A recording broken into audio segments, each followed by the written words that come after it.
በስመ አብ ወወልድ ወመንፈስ ቅዱስ አሐዱ አምላክ አሜን። የዐቢይ ጾም አምስተኛ ሳምንት ደብረ ዘይት በቅዳሴ ጊዜ የሚነበቡ ምንባባት፣ የሚሰበክ ምስባክ፣ የሚቀደስ ቅዳሴ።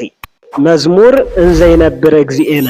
በቅዳሴ ጊዜ የሚነበቡ ምንባባት፣ ሠራይ ዲያቆን የሚያነበው የሐዋርያው የቅዱስ ጳውሎስ መልእክት ወደ ተሰሎንቄ ሰዎች አንደኛ ተሰሎንቄ ምዕራፍ 4 ቁጥር 13 እስከ ፍጻሜ። ንፍቅ ዲያቆን የሚያነበው መልእክተ ጴጥሮስ ሁለተኛ ጴጥሮስ ምዕራፍ 3 ቁጥር 7 እስከ 15።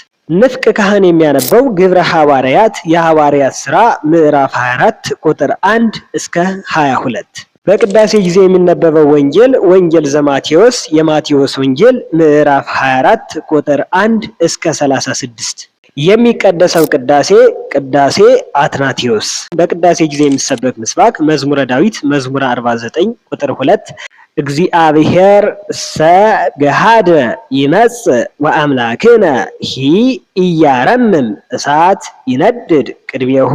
እግዚአብሔር ግልጽ ሆኖ ይመጣል፣ አምላካችን ይመጣል፣ ዝምም አይልም፣ እሳት በፊቱ ይቃጠላል ይላል በአማርኛ። እግዚአብሔር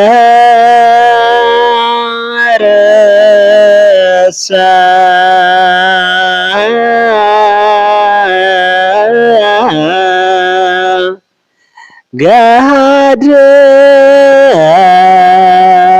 ይመጽእ ወአምላክነሂ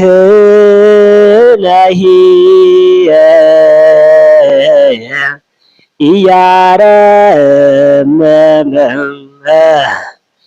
እሳት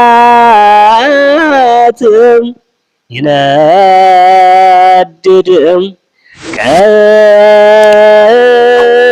ቅድሜሁ።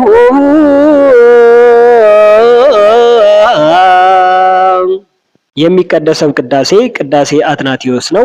ሠራይ ዲያቆን ዮም በዛቲ ዕለት በግዕዝ ዜማ ዮም በዛቲ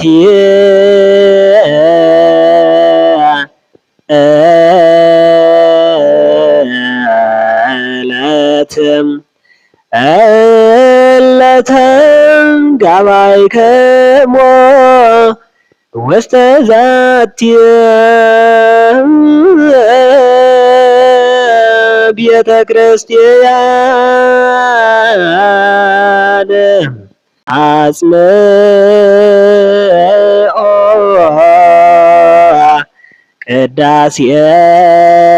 ቅዳሴሃ እንተ ይእቲ ሰንበተ ክርስቲያን ቅድስት። በቀጣይ የዐቢይ ጾም ስድስተኛ ሳምንት የገብርኄርን የቅዳሴ ምስባክ የሰንበት ግጻዊ ይዤ እመጣለሁ። ቪዲዮ ላይክ፣ ሸር፣ ቻናሉን ሰብስክራይብ ማድረግ እንዳትረሱ። በቀጣይ እስከምንገናኝ ወስብሐት ለእግዚአብሔር ወለወላዲቱ ድንግል ወለመስቀሉ ክቡር። ይቆየን። ደህና ሁኑ።